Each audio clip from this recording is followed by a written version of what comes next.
stupid people do stupid things, or people that aren't even necessarily stupid, but people who think that they are smarter. Right? They think they have it all figured out, and they don't want to think about who their customer is and why their customer matters.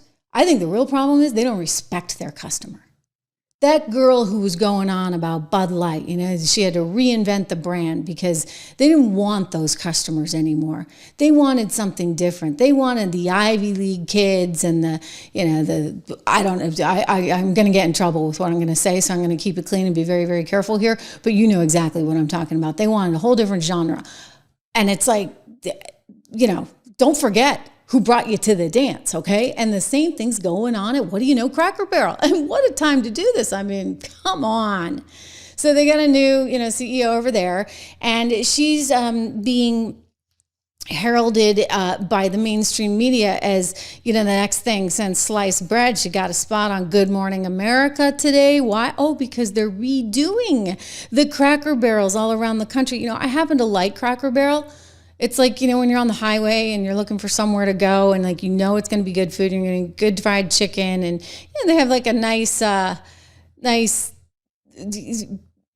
little store, and you can buy things in there too. And I like the tablecloths and the whole bit. Anyway, it's kind of like folksy and homey. And well, guess what? They decided to change it up. This woman who came in as CEO, again, I guess, just doesn't seem to understand what went down at Target, nor what went down at Bud Light, nor what's going down in real time at ABC News, where she did this a little appearance, because the stock right now is tanking. Like, it opened up down 12%. We're going to check the stock price right now, but this thing is having a bit of a setback. And when you see the redo that she's put in place, you're going to know why. I hate it. It's like the woman has literally no taste. Oh, and then there's the whole, inclusive LGBT nonsense. We're going to get into that. But first, I want you to hear her, okay? The new CEO of Cracker Barrel. Honestly, the feedback's been overwhelmingly positive that people like what we're doing. I'll give you another soundbite. I actually happened to be in Orlando last week with all of our managers. We bring them together and every other year. And the number one question that I got asked, Michael, was, how can I get a remodel? When can I get a remodel? How do I get on the list? Oh, really? So because the feedback and the buzz is so good, not only from our customers, but from our team members. They want to work in a wonderful restaurant. So we're doing everything for our guests and our team members. Well, Julie Messino, it's wonderful to have you here. Pleasure to be here. Thank you for answering those questions for all the Cracker Barrel fans out there. There's a lot of great changes. Thank you so much. All right, thank you. Robin? Can I get in writing that the peg game is going to stay? The peg game is staying. Okay. So are the rocking chairs, fireplace, vintage decor. It's all there. All right. Okay, because that would be a deal breaker. That would be a deal breaker. It's definitely a deal breaker. Did you see the new logo? They're proud of that too. They're more simple Cracker Barrel as opposed to, that old guy sitting there, because we don't want any old guys. Definitely not a white old guy by any stretch of the imagination, right? Because that's no-go territory. And so Cracker Barrel is trying to reinvent itself. And take a look. Okay, so this is the old Cracker Barrel. I love it. Like, I've always been like, oh, this is so pretty, and this nostalgia and this, that, and the other. James Marino, thank you for the generosity, and thank you as well. I think we have another super sticker coming in here. But look at that picture, right? Don't you like that? Oh, Justin M, thank you so much. I thought it was so cute and nice and kind of made you feel like small town America. And guess what they're changing it to? This woman, like I said, has literally no taste. I'd hate to see her apartment. Here we go. I mean, it looks like an upscale Burger King. Right? I mean, what do you think? I mean, it looks like a fancy version of Burger King. And I'm sorry, the Cracker Barrel is kind of a nice place. It's a nice chain. They think now they're decluttered. I'm like, no, now you're not homey. Now you look generic. Now you look like a fast food restaurant. They have 660 plus restaurants that they're trying to remodel like this, all while simultaneously not just remodel, not just come up with a new logo, but make sure that everybody knows how woke and accepting and LGBTQ and every other possible affinity group you can imagine, is welcome and accepted and promoted there at Cracker Barrel. So conservatives are kind of taking an issue from this. With this, I should say. It's like they're trying to get rid of the Cracker Barrel culture and instead introduce all these affinity groups. Now this is good. Okay, so like we know what LGBT, I don't know, I get confused on this one. Q is, I guess Q stands for queer, and then the plus, I don't know, because like the acronym just goes on and on and on. You got like every letter in the alphabet seemingly in there. And pretty soon they'll come up with new ones. I bet we're gonna have more letters. They're just gonna make them up, right? Then so they can add to include more people. So they've got the LGBTQ plus, and then they want you to know they have all this, these resource groups at Cracker Barrel for you. So I'm looking on the screen here. If you're watching on YouTube Live or on Rumble or on Spotify, thank you. If you're listening, thank you as well. But AMPT, anybody know what that is? I'd never heard of it. Oh, well, that's Advancing Modern Professionals for Tomorrow. I guess that's fine. But it's all about promoting a community of inclusiveness, inclusive, ambitious, diverse members. I see. Okay. I wonder if I could be part of that. I don't even know. Maybe because I'm a woman. If you're a white guy, forget it. Like you can't be part of the AMPT. I didn't even know what AMPT was. Whatever. Then they've got Be Bold. Be Bold is the mission for Black leaders. The mission of Be Bold is to cultivate and develop Black leaders within the Cracker Barrel organization. I do believe that this is actually illegal, guys. And Donald Trump is actually bringing cases. ABC News is under fire right now.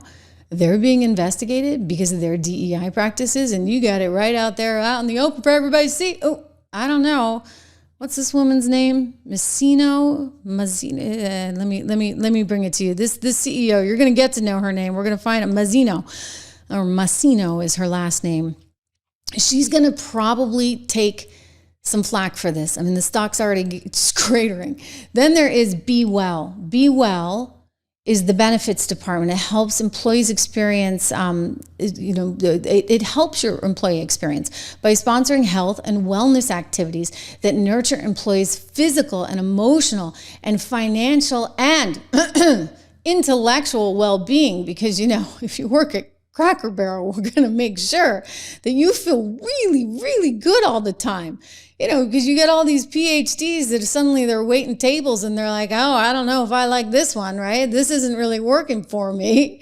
We did this the other day on my shorts feed. There was this girl who had just graduated from the University of California at Berkeley. And she's like, I can't find a job. I don't want to have to work 40 hours a week.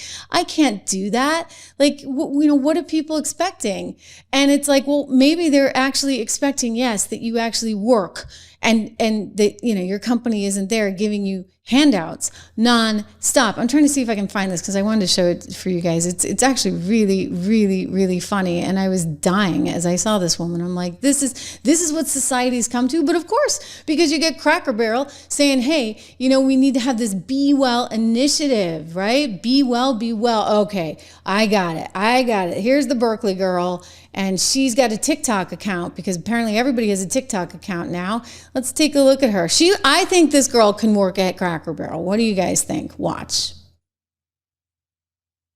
Getting crushed by capitalism is like so cringe, but it's like, it's happening to me. And like, I got a PhD from Berkeley and like, I can't get a job to save my life. Like, I got a soil biology PhD and like now I'm a tutor and a babysitter and a dog sitter. And like part of that is because like I don't want to like move to some random place in the middle of nowhere. But like the other half is like they cut all the funding for science and like the biotech market is just like absolutely cratered. And like I have long COVID, so it's difficult for me to work like a full-time job. And just like, I got on here to rant a little bit, but like, oh my God, like, what do we do? I just have to work. Yeah. What do you know? You have to work.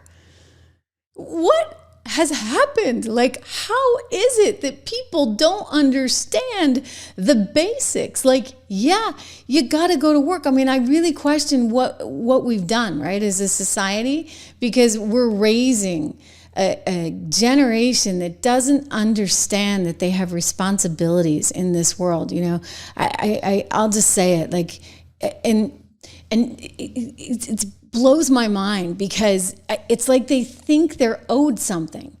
And I don't think you're owed anything in this life. Like everything that you are able to accumulate and achieve is because of your own ingenuity, your own work ethic, your own sense of determination. And for whatever reason, you got a lot of people that don't think any of this matters. There was a guy on TikTok the other day who just so passionately said this, and he talked about, I'm going to show it to you.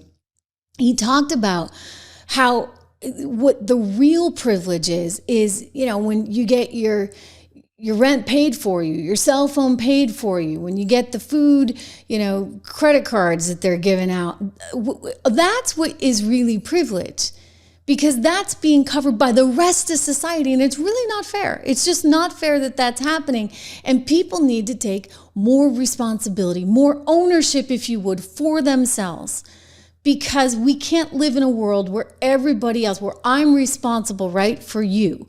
And, effectively, we're going to be responsible for the whole world, for goodness sakes. That's what we're dealing with all the people that have come in, 20 some odd million, right, migrants that cross the border. That is not a world in which we're going to succeed long term. And so I think that we're coming to the point where people are demanding accountability. And the accountability is critical. I know I have this somewhere here. We're going to find it for you because it is fantastic. He just did a dynamite job, and he's spot on. In other words, the real privilege is having somebody else pay for all your stuff.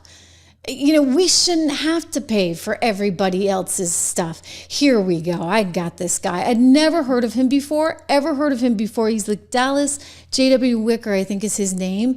And he says it. I mean, there's some verbiage, shall we say, thrown in there, but we got that out of there, so we can keep it clean for everyone. And he is dynamite. So let's take a look at this guy. This is what privilege is. So sick and tired of hearing about privilege. Privilege isn't being white, bonehead. Privilege is living in government housing and calling people oppressors while they pay your bills. Get it? I'm done pretending that any of this bull makes sense. You want to talk about privilege? You want to talk about real privilege? Real privilege is wearing $200 sneakers when you haven't worked a day in your life. Privilege is walking around with $300 Beats headphones while you're living on food stamps, while you're on public assistance, and it's paid for by people who wake up and grind every day. Privilege is having the latest smartphone with unlimited data and having zero idea where the bill goes because somebody else is always picking up the tab. Privilege is being able to protest every little thing that offends you without worrying about calling in sick to work because you don't have a job. Privilege is being able to cheat, lie, fail over and over again in life and still get bailed out while people who play by the rules get punished. That's privilege. This isn't about race. This isn't about class. This is about accountability. We've got a culture that rewards victimhood and demonizes work ethic and responsibility. Meanwhile, the people holding everything together for the rest of society, they get taxed into the ground. Their businesses get choked by regulation, and they get personally vilified for speaking up and saying that this is full. You want to talk about privilege? Then start with the people who've never paid the price, but who also scream the loudest. Because they've never had to build anything. They've never had to defend anything. They've never had to carry any real weight. And the reason they get away with it. Okay, so that's my point. And then, when you have Cracker Barrel catering, I should say, and look, I just don't get it. Like, when did companies suddenly have to take all this on? Not just the LGBT stuff, but take a look at this one. Again, all these different affinity groups. It's bonkers. All these little groups in there. I think it's kind of pathetic. And you know what? I'm not the only one who thinks it's pathetic. I'm not the only one. Funny enough, take a look here. Crushed by capital. Not here, not so here. Sick and tired of hearing about. I'm not the only one that thinks it's pathetic. The market thinks it's pathetic because I'm looking at the stock price right now and it's really underwater. Check this out. Okay. $53 for Cracker Barrel. It's down 9.31%. Because the CEO thinks that the answer to all of this is to make her stores look like some kind of generic Burger King while simultaneously doubling down on all these stupid affinity groups. She just clearly didn't get the memo. So take that, Ms. Bazzino, and run with it. I don't think anybody's interested in your company.